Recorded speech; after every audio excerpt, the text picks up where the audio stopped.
가정부 아줌마랑 두리안 김소저랑 전생 볼세랑 전생 남편이랑 다 같이 놀이공원에서 만났는데 명장면이죠. 진짜 명장면이야. 그 장면에서 두리안 김소저가 미스 코리아랑 미스 유니버스로 등장하고 나오는데 근데 그게 그냥 미스 코리아 미스 코리아예요.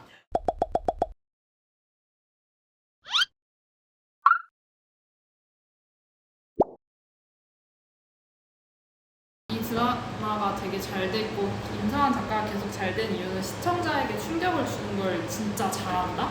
그래서 그걸로 입소문이 나고 그걸로 이제 인입된다 라고 생각을 했고, 그래서 처음에 아까 샤프님이 발표해 주실 때 초반 시청률은 안 좋았다고 항상 하셨잖아요. 그래서 이 바이럴로 인입을 진짜 잘 시키는 작가구나 이렇게 생각을 했고, 뭐 아시두리안에서는 이제 고부 짝사랑 동성애, 이거 저도 커뮤니티에서 이걸로 보고 처음 이 드라마를 알았거든요. 그래서 이렇게 30살 연하남과의 사랑, 이런 특이한 화제가 될 만한 소재를 잘 썼고, 그 전작 중에 하나인 하늘이 시여도 혹시 보셨는지 모르겠는데 엄마가 딸을 낳았는데 생리별을 했어요. 그래서 나중에 그걸 알게 되고 걔를 며느리 삼으려고 노력하거든요. 그래서 자기 의붓 아들이랑 딸을 결혼시켜요. 그리고 뭐 다 아시다시피 거기서도 개그 프로 보다가 웃다가 죽은 아주머니도 나오고, 진짜 충격을 주는 걸 너무 잘한다 생각을 했고, 그냥 공통적으로 생각했을 때 그러니까 약간 이상하다라고 생각이 드는 부분들이 더 막 아까 나온 것처럼 엄청 길고 자기적인 대사인데 그게 되게 긴데 대사가 특이해서 저도 모르게 보게 돼요. 그냥 넋을 놓고. 그 처음에 저는 그 며느리가 고백하는 장면도 그랬거든요. 이걸 이렇게 길게 얘기한다. 근데 보게 되더라고요. 대사가 특이해서. 전에 아까 샤프님이 보여주신 것처럼 눈에 그거 레이저 쏘는 것도 그렇고 그런 걸 서슴없이 쓰시더라고요. 그런 거 있고, 뭐 아시다시피 우속신앙도 계속 나오고 관계도 엄청 설켜있고, 그리고 아까 두리안 얘기해주신 것처럼 이 많은 뭐 부왕모, 군비치 피해자 같은 이전작들에서 엄청 특이한 이름들, 이걸 각인 효과로 진짜 잘 쓴다 생각을 했고, 뭔가 자극적인 걸 쓰기 애매하면 무조건 상상으로 나오게 하시더라고요. 그래서 어떻게든 넣는구나. 대단하다 이렇게 생각을 했고, 이건 아까 유니님이 말씀하신 것처럼 그러니까 내가 예상하지 못한 상황이 펼쳐지니까 계속 재밌게 그걸 보게 느끼고 보고 재밌다고 느끼는 것 같고, 근데 저는 생각한 게 이게 그냥 얼렁뚱땅 잘 넘어가요. 뭐 그럴 수도 있겠지, 이 정도 선을 잘 지키시더라고요. 그리고 애초에 작가 이름값이 있어서 어느 정도의 재미가 보장되겠다라는 기대감이 있어서 또 흥행하는데 기여를 하는 것 같아요.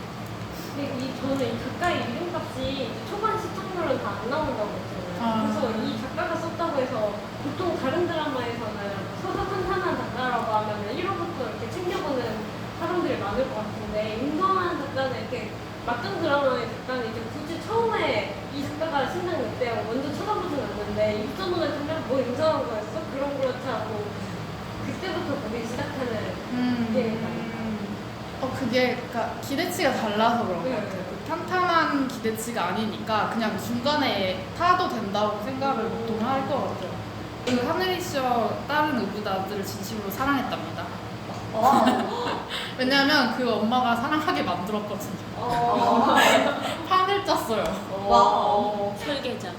아니 근데 진짜 신기한 게 다 이상한 감정이잖아요. 근데 그 감정이 늘 진심이에요. 맞아요. 그 30살 여자 남자도 정말 재혼을 노리고 했다 이런 식으로 일반적인 막장 드라마에 나올 텐데 정말 진심으로 사랑하고.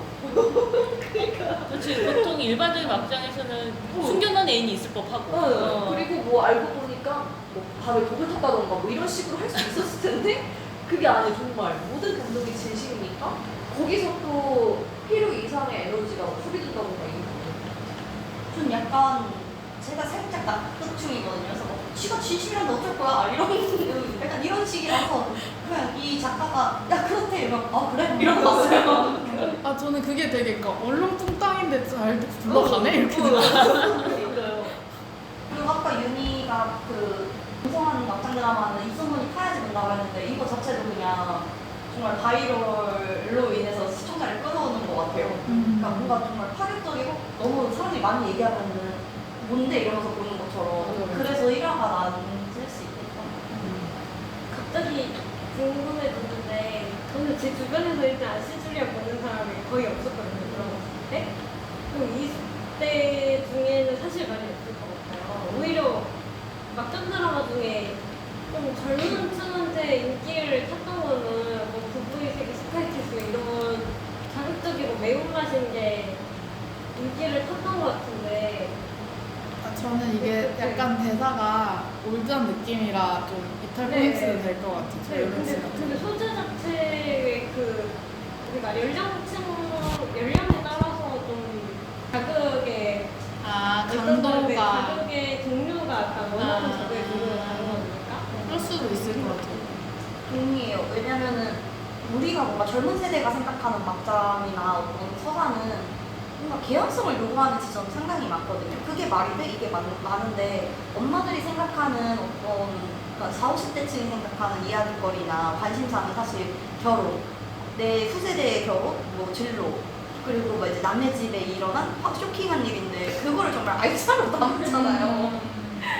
그리고 젊은 세대에서는 이제 가족을 어떻게 구성하느냐에 대해서 관심이 좀 없는 것 같은데. 왜냐면 빚은 없으니까. 네, 빚가 없는데 대부분의 막장 드라마는 이렇게 아시두리안 보면 좀 가족 구성 중심에서 일어나는 파격적인 관계 이렇게 좀 많이 나오거든요.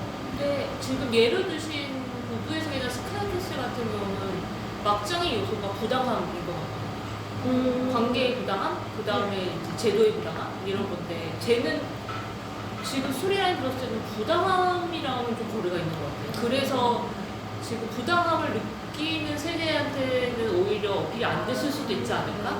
사실 저 부당함이라는 워딩 자체도 그러니까 어떤 관계나 제도에 대한 부당함을 생각하면 머리가 아파지잖아요. 그러니까 여러 뭐 사회 담론을 생각해야 되고 우리 관계의 담론을 생각해야 하고 근데 그냥 남의 집 쇼킹한 일은 사실 이유가 없거든요. 그냥 그치 그렇대 이것마저도 납득층의 원리로 흘러가거든요.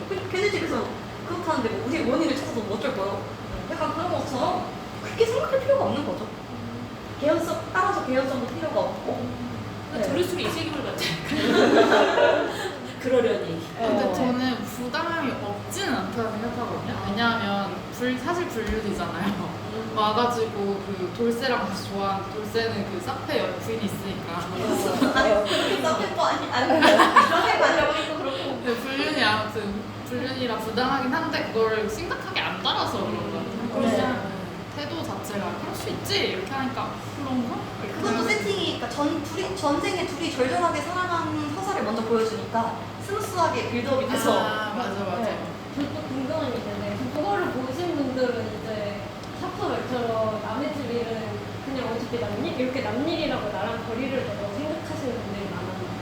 아니면 과몰입은 좀 화내는 분들이 많았던 것 같아요? 근데 약간 스펙트럼이 다른 게 그러니까 아시두리아는 그냥 쟤네 집이 특이해다 이런 얘기지만 스카이캐슬 같은 경우에는 그 입시제도의 부당함과 그로 인해 벌어진 일들이잖아요. 근데 입시제도는 대한민국 사람이라면 끝나는 그런 얘기고 그래서 이제 약간 뭐 재벌집 얘기, 뭐 상위 1% 뭐 집 얘기라고 나오지만 그래 저 정도로 우리가 돈이 없어서 저렇게 안 한 거지 우리도 돈 있고 저럴 가능성이 있었다면 무슨 짓을 했을지 몰라를 그 지점을 건드는 거라고 생각하거든요.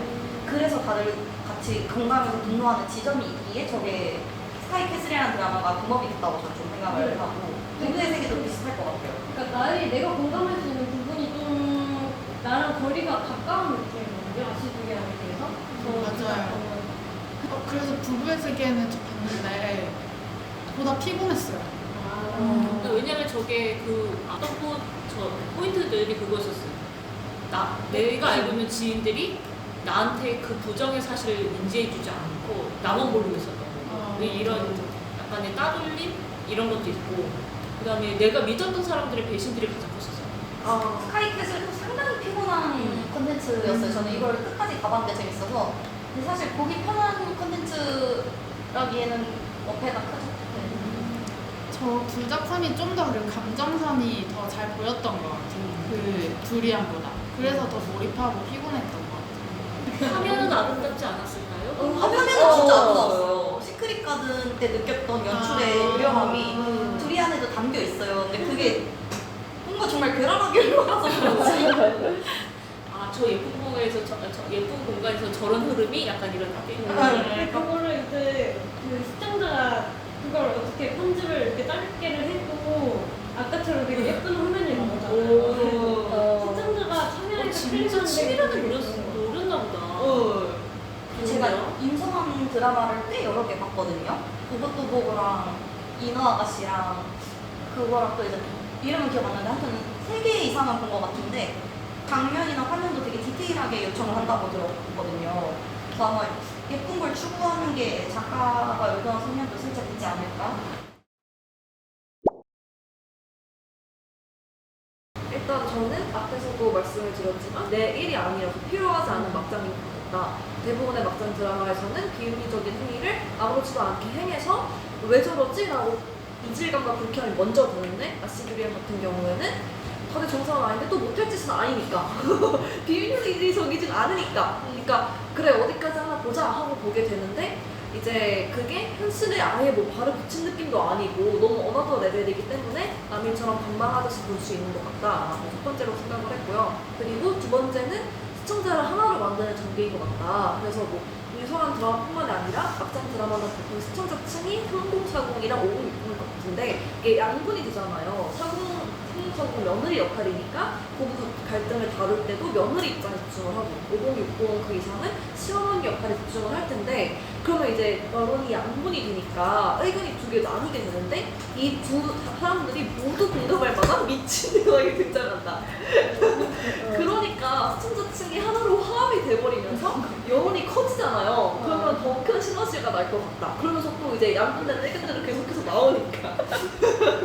저도 이거 예시 되려고 했는데, 그러니까 밥을 먹는데 이제 남편이랑 아내랑 약간 좀 예민한 기분이 오가요. 그러면 이제 아내 입장에서 저거 왜 저래 막 이러고 또 시어머니 입장에서는 우리 아들이 그럴 수도 있지라고 생각할 거 아니에요. 근데 그 타이밍에 갑자기 부채춤을 추는 아줌마가 등장해요. 근데 저 사람 왜 저러지? 하고 하나로 통합이 되는 거예요. 그러니까 이제 여론이 하나로 통합되는 되게 좀 시너지가 좋은 것 같다라고 생각을 했고요. 그리고 접촉할 때 틀어놓기 되게 좋은 드라마다. 저는 개인적으로 혼자 집에 있을 때 신청맨 영상을 되게 많이 틀어놓거든요. 근데 그 이유가 제가 생각했을 때는 귀 기울여 들을 필요가 전혀 없는데 막상 또 귀 기울여 들어보면은 더 공감이 되는 이야기예요. 그러니까 제가 신청맨 영상을 틀어놓는 것 같다고 생각을 했는데 그게 정확히 아시두리안 같은 거예요. 그러니까 이제 정말 별 내용 없고 대화씬이 막 내가 널 좋아한다는 얘기를 20분, 30분을 하는데 너 막상 들어보면은 내가 듣고 싶은 얘기, 내가 좋아하는 얘기, 내가 공감이 되는 이야기. 그러니까 이제 싸움을 채우기 용으로 너무 틀어놓기 좋은 드라마다. 그래서 그 임성환의 드라마 쪽에 되게 일관적으로 관찰되는 대화가 되게 긴 영상이 되게 좀 잘 맞는다라고 느꼈어요. 그리고 마지막으로 극을 찍어라 그리고 공식에 안주하지 마라. 이거는 그 최근에 돌고래 유괴단 대표 그 신원석 감독의 인터뷰에서 좀 인상 깊게 봤던 구절인데요. 요약을 하자면 이제 사람들에게 충격을 주려면 클리셰를 그냥 깨서는 안 되고 업계 공식에 완벽한 반을 해야 된다. 그리고 50%의 성공 가능성을 확보한 상태에서 최대한 과감한 시도를 해야 된다. 왜냐하면 대중 본인도 대중의 수용 한계선을 모르기 때문에 그리고 그 수용 범위가 우리 생각보다 훨씬 넓기 때문에 우리가 그걸 일깨워줘야 된다. 그러려면 무조건 과감한 시도를 해야 된다라는 거였는데 그 이 또한 임성환 드라마에 해당되는 이야기인 것 같다. 그래서 1일 드라마 성공 부진 고부관계 얘기를 하면서 거기에서 완전 과감한 시도를 하잖아요. 그래서 그게 좀 인상 깊었고 그래서 대중은 생각보다 마음이 넓고 생각보다 좀 더 도전적인 이야기를 갈망한다. 이런 것들을 임성환이 잘 본인의 노하우를 잘 녹여내서 잘 드라마를 만든 것 같다고 생각했습니다. 그리고 아시드리안이 현실 베이스가 아니라서 남의 일처럼 반말한다는 게 뭐 이세계도 그렇고 대부분의 콘텐츠가 웹소설에서도 획기환이 있잖아요. 공식으로 획기동의 환생 있는데 애초에 처음에 이 설정을 딱 박아놓으면 여기 이거 판타지야 하고서 약간 좀 더 수용도를 올리는 거지. 수용할 수 있다는 거는 좀 있는 것 같아요. 예전에 저희 전지적 독자 시점 얘기했을 때 사실 전지적 독자 시점도 되게 이상한 얘기잖아요. 어떻게 보면 현실이 갑자기 판타지 세계가 되고 근데 그거를 이제 서울을 베이스로 하니까 쉽게 이입이 되고 그렇게 낯설지 않게 이 세계를 받아들일 수 있다 이런 성공공식 얘기했었는데 아시두리안도 아까 수만이 얘기한 것처럼 부부관계나 그 부부관계라는 주부에게 익숙한 그 소재를 기반으로 이상한 얘기를 하니까 그냥 저도 그냥 무리 없이 그래? 이러면서 막 소통감이 되게 좋았다는 게, 머리 위에서 맴도는 게, 그 1화 오이지가 되게 저는 개인적으로 인상 깊었던 게 있었거든요. 네, 왜요? 이제 그 흐름이 어떻게 흘러가냐면, 이제 어머니의 생일 파티를 마치고, 이제 그 집에서 하루 저녁하기로 했어요. 그 가족들이. 근데 갑자기 그 둘째 며느리 핸드폰에, 사모님, 오이지가 문제가 생겼어요. 이렇게 문자가 오는 거예요. 오이지? 갑자기 그 둘째 며느리 표정이 심각해져. 근데 갑자기 뭐 전화를 막 하더니 우리 애 입원시켜야겠어 이렇게 하고 갑자기 집으로 가요. 그러니까 여기까지만 보면은 오이지와 내 애를 입원시켰다는 별개의 사건인 것처럼 들리잖아요. 그래서 그 템포를 되게 의미심장하게 해요. 근데 막상 집에 가보니까 걔가 이렇게 앉아있어. 그리고 그 걔가 오이지래. 그러니까 이렇게 흐름이 너무 스무스하게 완급 조절을 너무 잘한다는 게 다시 한번 생각이 났어요. 근데 이것도 거기에 해당하네요. 약간 되게 심각한 일인 줄 알았는데 알고 보니 별거 아니어서 안 피곤해. 근데 황당하고 웃겨. 근데 여기 하나 더 얹어서 오이지에게 얼른 가야 되는데 이상한 여자가 막 갑자기 나타나서 쓰러져. 서복 입은 여자들이 나타나서 찰 풀어. 어머나 저게 무슨 일이라? 막 이래서 약간 정신을 쏙 빼놔요. 첫 화가 진짜 제일 정신 차릴 틈이 없었던 것 같아요. 갑자기 줄기세포로 젊어졌다 그러더니 칠순 잔치가 아니라 칠순 파티를 하고 첫째 며느리는 거기서 뭐 혼자 무슨 퇴폐적인 집착 광고처럼 와인을 마시다가 근데 할 말 있으면 해봐. 갑자기 어머니 막 이러면서 고백을 하고 그 카프에 약간 오히려 그 감정이 늘어지는 부분이라던가 뭔가 이게 옛 기억을 떠올리면서 사진을 오랫동안 들여다본다던가 이런 늘어지는 연출이 아예 없고 그냥 진짜 계속 사건을 때려박은 느낌이에요. 굉장히 밀도가 1화의 밀도가 높다고 생각했는데 이게 더 아까 제가 말했던 그 사건의 전환을 계속 보여줘서 계속 전환 이거에 진짜 초집중을 했다는 이탈할 틈을 안 네. 주는군요. 진짜. 근데 저는 2화부터 계속 걱정했어요. 이 드라마 어떻게 끝내려고 이렇게 전개가 느리고 진행이 느리지? 그리고 16화에서 미친 정리의 노래를 부르죠. 시즌2는 안 해줄 것 같은 거야. 눈치를 보니까. 그니까 16화에서 야 너네 분말 안 나오게 이 모든 스토리를 정리할게. 지금부터 집중 딱 해라. 이러고 거의 노량진 1타 강사 선생님처럼 자 도리안 커플 이렇게 됐고요. 백도인의 커플 이렇게 됐고요. 장세미 이렇게 됐습니다. 김소저 이렇게 됐고요. 또 궁금하신 거 뭐 있죠? 거의 이런 식의 전개예요. 아니 근데 나중에 장세미는 어떻게 돼요? 그러니까 그 시어머니가 남편을 잃었잖아요. 30살 여자 남편을. 그래서 치매에 걸리고 소설 연하 남편이 먼저가요? 그 조선시대로 같이 타임슬립 해버린 하우스에서 실종돼서 아까 안경을 빠져서 갔던 사람. 그게 30살 연하. 안경을 빠져서 정신 똑바로 차려야지 이 스토리를 이해할 수 있어요. 아니면 죄송해요. 하지만 정신 똑바로 차려도 이해할 수 없어요. 맞아요. 장세미는 자신의 사랑도 이루어지지 않죠. 어머니만 보고 살 거예요. 이랬는데 안 이루어졌잖아요. 그래서 막 엄청 퇴폐에 빠져서 그녀를 좋아했던 트위터리안들의 소원을 이뤄주기라도 하듯 굉장히 치명적인 비주얼로 스파이더를 불러서 있고 정말 그 주요 시청층의 니즈를 짤짤 채워준다니까요. 그리고 어쨌든 그 시어머니가 두리안에게 좀 전생에 나쁘게 행동을 했었잖아요. 그래서 그 벌을 받는 것처럼 현대에서 남편을 잃고 또 이제 그 박일수, 그러니까 이 집의 셋째 아들이자 두리안의 전생 남편은 그러니까 전생에서 남의 아이를 봤잖아요. 현생에서도 남의 아이를 봐요, 결혼해서. 그러니까 두리안을 넘보다가 자기 약혼녀가 바람을 펴서 다른 남자의 애를 낳았다는 사실을 유전자 검사를 통해서 알게 되고 그래서 약간 뭔가 이게 막 제가 두리안 본다니까 어떻게 됐어라고 하는데 16화를 얘기하려면 정신 잡고 일단 친구 야 정신 단단히 잡고 저도 정신을 단단히 잡고 얘기해야 돼요. 그러니까 유튜브에 다른 거 몰아보기 거의 없는데 마지막 회에 대한 영상 되게 많은 거예요. 근데 사실 제가 이거 그 소년의 분들한테도 미리 얘기했지만 이 드라마는 1화, 14화, 16화만 봐도 되거든요.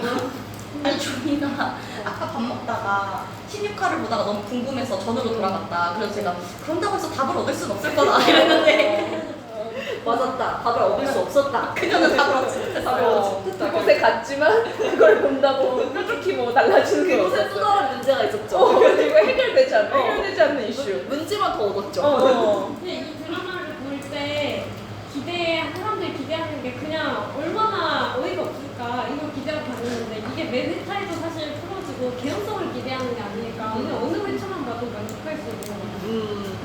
그러니까 어느 회차를 봐도 충격받을 수 있고 이 드라마 작가 방송국 다 욕할 수 있고 그래서 어느 신나게 게 잘 잘 읽어요. 오늘도 모르고 막 이만큼 막 올라가요. 왜? 왜? 그렇다고 해서 전화로 가도 답을 얻을 수 없어요. 시청자가 기대하는 게 개연성이었으면 차례대로 봐야겠구나. 응, 맞아요. 그게 아니니까. 맞아요. 근데 이것마저 일 드라마의 황금 공식이라고 해야 되나? 거기에 일치하는 게 그러니까 어느 지점에서든 진입할 수 있어야 되거든요. 엄마들, 그러니까 예전에 엄마들 본다고 했었던 주말 드라마, 일일 드라마 보면은 어느 회차에서 봐서도 아, 그래 집에 지금 집중하다 좋은 일 있을 법하지 않아? 이렇게 진입이 돼요. 그리고 항상 그때 공식이 보였었어요. 이게 여러 회차가 가더라도 한 주에 한 에피소드를 끝내. 시작하고 그러니까 보통 그러니까 토일 주말이면 토요일 날 전거에 대한 연장을 조금 하고 에피소드가 하나 생기고 그 다음에 그러니까 토요일 날 끝날 때쯤 클라이맥스 직전에서 다음 차 보게 하고 거기 어느 정도 마무리되고 그 다음에 떡밥 던지고 그 다음 주 기다리게. 이 패턴이 있어요. 맞아요. 정말 이게 주말 드라마의 리더 패턴이잖아요. 근데 이거를 충실하게 충실하게 이행하는데 하나 이행하지 않는 거는 그러니까 클라이막스를 대단하게 걸잖아요. 그러니까 클리프해머를 대단하게 걸지 않고 약간 예고로도 낚시 많이 하고 유명했거든요. 그러니까 그 단등명이라는 김소저의 전생 남편이 있는데 얘가 지금 약혼녀가 있음에도 불구하고 김소저한테 엄청 끌리고 난 너의 모든 처음을 함께 할 거야. 아일라 누나랑은 이혼해서 헤어질 수 있지만 남매 사이는 헤어지지 않아. 이딴 말을 하면서 진짜 말도 안 되는 전개를 하는데 이 아일라라는 원조 약혼녀가 당연히 질투할 거 아니에요. 그래서 시청자들이 얘가 무슨 행동을 할지 기대할 거 아니에요. 그래서 이 아일라가 예고편에서 김소저 머리를 잡고 수영장에 이렇게 쳐박는 게 나와요. 그리고 막 머리끄댕이 잡고 막 싸우는 거죠. 개싸움을 하는데 이게 사실은 상상이었어. 상상 겁나 많이 해요. 그 포인트가 있군요. 이게 현실인지 상상인지를 구분해야 되는 포인트도 있군요. 네. 근데 그거를 이제 보통 자극적인 상상을 예고나 낚시용으로 많이 쓰고 근데 이것도 지적을 많이 하니까 후반부에 차가서는 또 그러니까 덜 하더라고요. 정말 피드백 확실하다. 그리고 수마님이 3040과 5060 모두 경악해 할 미친 대상 공전이라고 말씀해 주셨는데 어떤 콘텐츠든 기억에 남는 캐릭터는 하나쯤 있어야 그 콘텐츠 자체가 오래 기억돼요. 그러니까 스토리가 아무리 재밌어도 캐릭터가 기억이 나지 않으면 좀 쉽게 잊히는 것 같아요. 맞아요. 여기 나오는 이제 시어머니를 사랑하는 며느리나 밥 먹다가 갑자기 신들린 가족분도 너무 인상적이니까 캐릭터가 인상적이어야 약간 시청자가 모든 콘텐츠에 있어서 소비자는 사람 중심으로 인물 중심으로 되는 근데 그 밥 먹다가 부채춤 추는 것도 아까 댓글 나왔지만 보통 아니 왜 부채춤을 추세요? 이게 상식적이잖아요. 근데 그냥 먼지 날려요. 이게 원래 다 먼지 먹어서 사는 거. 명대사잖아요. 우리가 모두 흙으로 먼지가 돌아가는 인생이에요. 이러면서. 갑자기 또 가르침을 받아요. 아니 너무 말도 안 되는 반반인데 거기도 납득을 하는 건지 뭔지 그냥 그게 넘어가요. 그러니까 뭔가 이렇게 말해봤자 통하지 않을까 밥 먹자 이거지. 아니 그냥 뭐 그래 일견 일리 있다 이런 식으로 그냥 밥 먹고.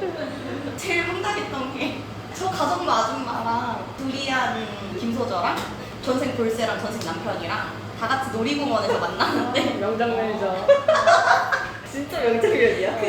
그 장면에서 두리안 김소저가 미스 코리아랑 미스 유니버스로 등장하고 근데 나오는데 그게 그냥 미스 코리아 미스 코리아예요. 여기서는 진짜 큰 감동 받았어요. 이거 진짜 이 드라마의 핵이에요. 근데 이게 최악인 게 저기까지 갈 때까지는 되게 상식인 척해요. 우리 롯데월드 갈까요? 막 이런 식으로 하더니 갔더니 가서 갑자기 저걸 저래. 입고 있는 거야? 그림 봐요. 간다고 얘기할 때는 정상복이었어요. 네, 정상고 입고 얘네가 시작을 현재를 얘기했어요. 아무것도 모르니까 놀이공원도 가봐야지 이런 식으로. 근데 저걸 입은 걸 설명도 안 해주는 거예요? 안 해줬어요. 해줘요. 놀이공원이니까 다들 변장해. 약간 이런 식으로. 아니 누가 저렇게 입고 그리고 컷 하나 보여줘요. 변장한 사람들. 그게 끝이에요. 또 여기서 자연스럽게 어깨 감싸고 지켜줘. 3이냐고. 아니 그리고 저렇게 놀이고 비구를 신나게 타고 두리안이랑 이제 전생의 남편 돌쇠랑 같이 아이스크림을 먹고 있는데 갑자기 그 구태춤 춤추는 아줌마가 등장을 해요. 갑자기. 그래서 갑자기 어. 같이 온 거 아니고? 아니, 전혀 아니에요. 우연이었어요. 아니에요. 우연이에요. 근데 우연이에요. 근데 그걸 또 설명해줘요. 막 뭐라고요? 저도 돈 벌었는데 이런 데 한 번쯤 와보고 싶었어요. 부채를 들고? 저는 1화를 보는 게 좀 보기 힘들었어요. 왜냐면 내용이 정말 너무 많고 등장인물도 너무 많아가지고. 근데 이거를 1화를 만약에 내가 2악물고 넘겼다? 그러면 이거는 무조건 보는 드라마라고 생각을 했어요. 그 도전적인 강제를 되게 익숙한 방식으로 풀었는데 그게 전복적인 지점이 있고 그다음에 그걸 인상한 방식으로 노리면서 전달을 되게 편하게 한 것 같아요.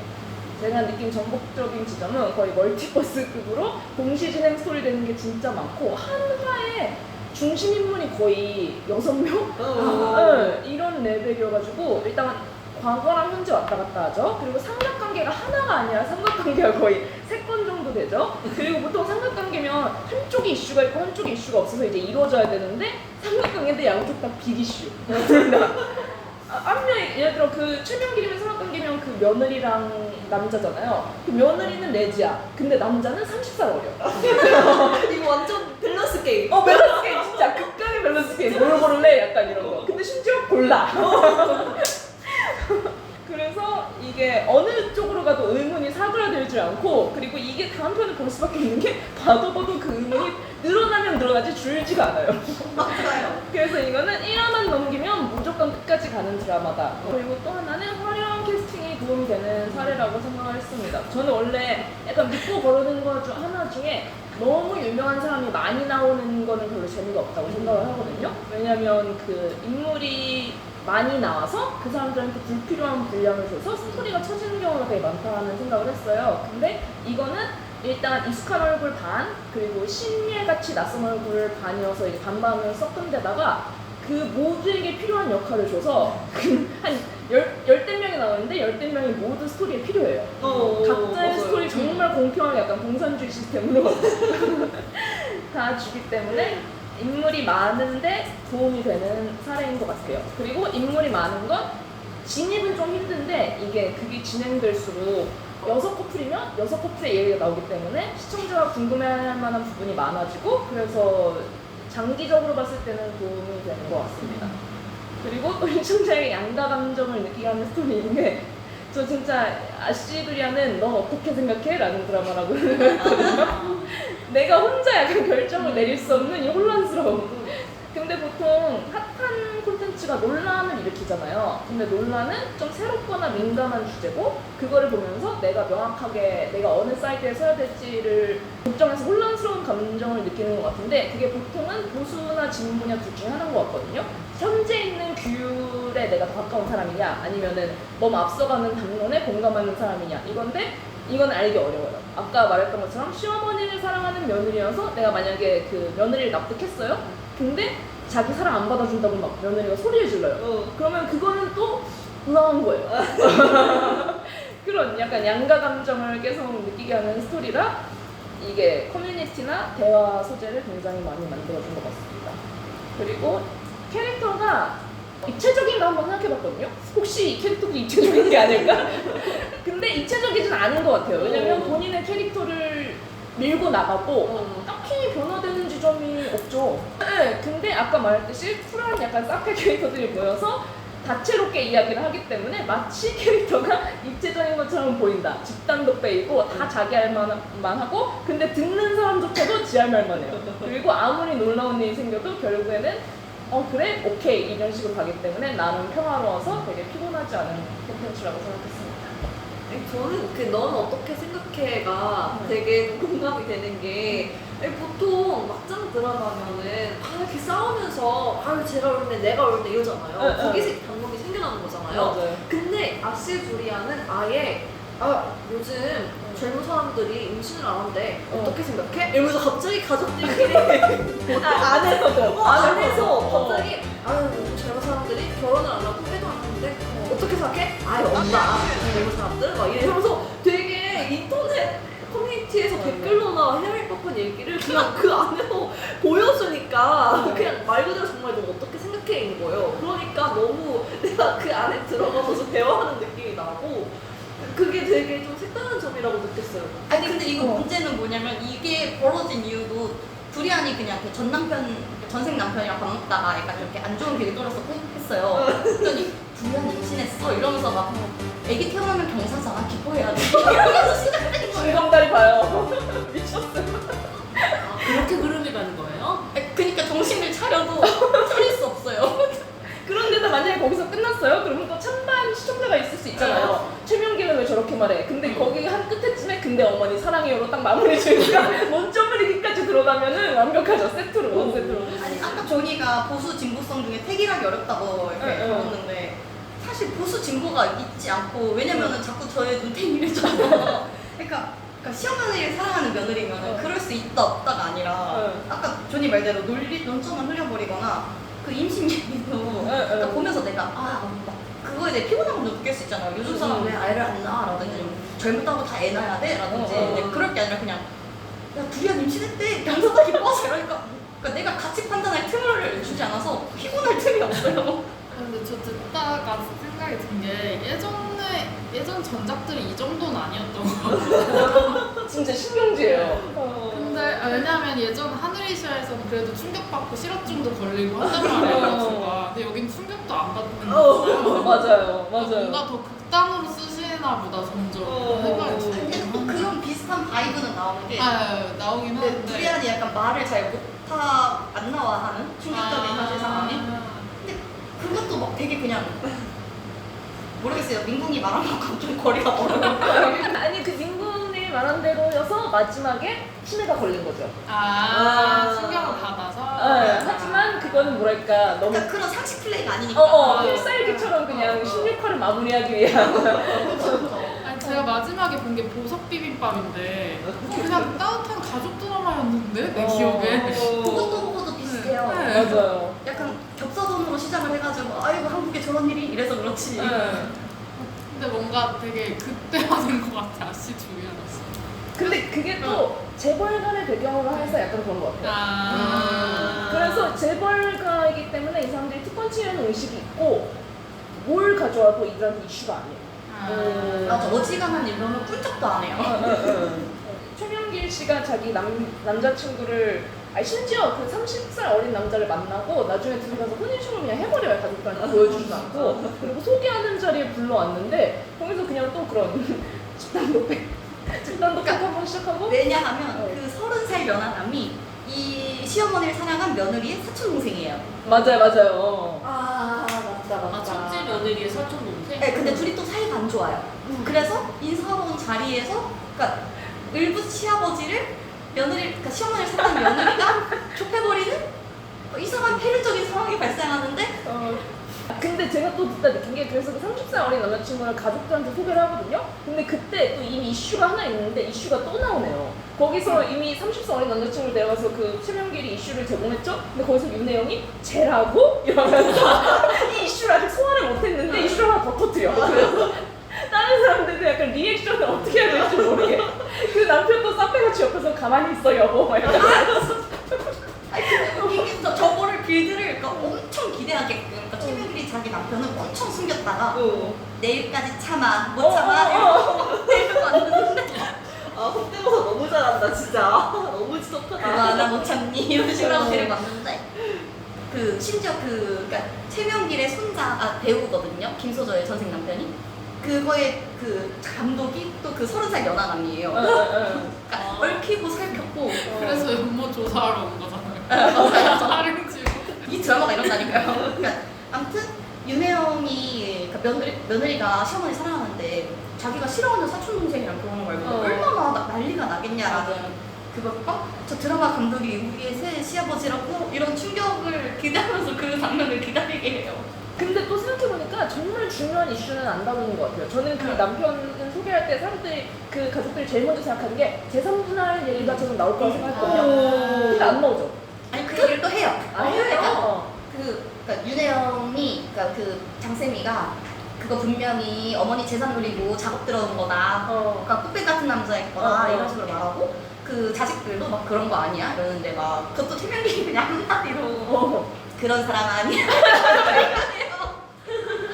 그걸로 정리하는군요. 그걸로 정리. 아, 이게 진짜 나 약간 그거 있잖아. 임성아 특유의 가르치는 말투로. 나 사업하는 사람이야. 구분돼 그 정도는. 납득이 된다. 아니 왜 납득을 해? 아, 사업하는 사람이. 다른 캐릭터가 그런 사람 아니야 그러면 제가 콩깍지가 씌었나 보다라고 맞아. 얘기하는데 아. 이 톤이면 그러네요. 알아보고 이미 다 알아봤어 약간 이런 느낌. 맞아. 뒷조사 끝났어 약간 이런 느낌. 그리고 약간 이 드라마에서 최명길이 거의 이 집안의 왕이란 말이에요. 그래서 그냥 어머님이 그렇다면 그런 거고 회장님이니까 그래서 그냥 그 회장님의 권유로 제발 좀 푸니까. 그쵸, 그쵸. 어른이 진정한 알아서 작가는 아니에요 그러면. 그죠, 그 집에 낙하산에서. 그죠? 그리고 또 빌드업이 좋은 게 생각해보니까 그 1화에서 가족들이 엄마 정도면 연애할 수 있다고 연애하는 거 계속 그래요. 죽여요.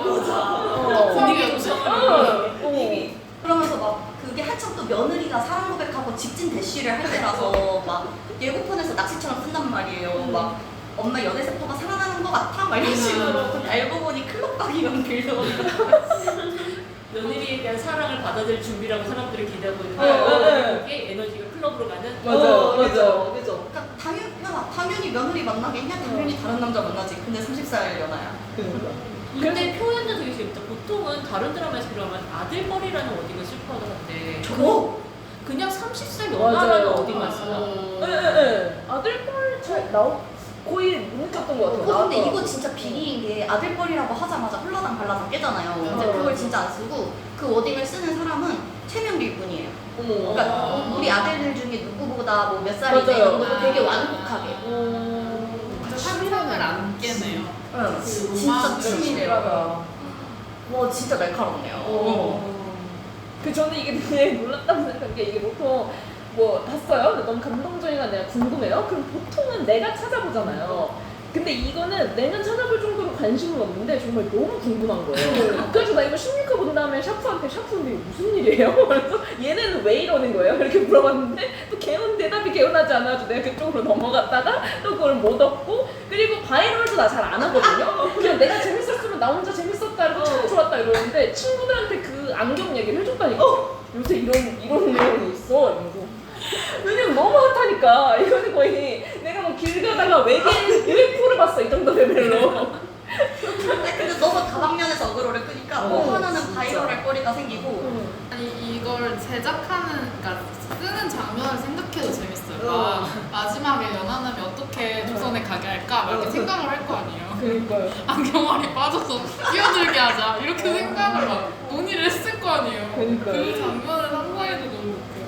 그러니까 이게 사실 전에도 이해가 안 가는 게 제가 그 30살 연하남이랑 결혼했잖아요. 그래서 아마 그걸 물어봤을 거예요, 샤프한테. 근데 둘이 어떻게 만났어요? 했더니 클럽에서 만났다고. 그러니까 이해가 안 가잖아요. 문장만 들었을 때. 말했어요. 무슨 소리야? 이렇게 30살 연하고 나이대가 이미 높잖아요. 그러니까요. 맞아. 그거 나와요. 그 드라마에서 나 클럽 가도 돼? 막 약간 이러면서. 남자분이?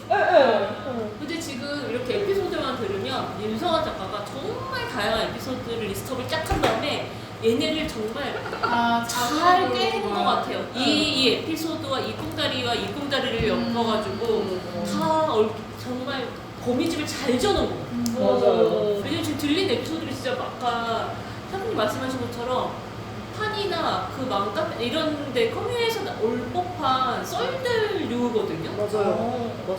거의 맞아요. 그 흐름들이 그러니까 예를 들어서 나 정말 뭐 띠동갑 연하 만났어. 아, 야라가 두 띠동갑 누구 문화 만나 이런 것들 막 무슨 썰 나올 거고 그런 거고 지금 뭐 우물에 빠진 것도 세상에 이러다가 발을 헛디뎠대. 왜 하다못해 골프치를 갔는데 벙커에 빠졌는데 발목 나가서 약간 이런 느낌이잖아요. 그런 에피소드들을 싹 정리해서 하나의 스토리를 정말 잘 엮은 것 같아요. 그 공식에 맞는 거예요.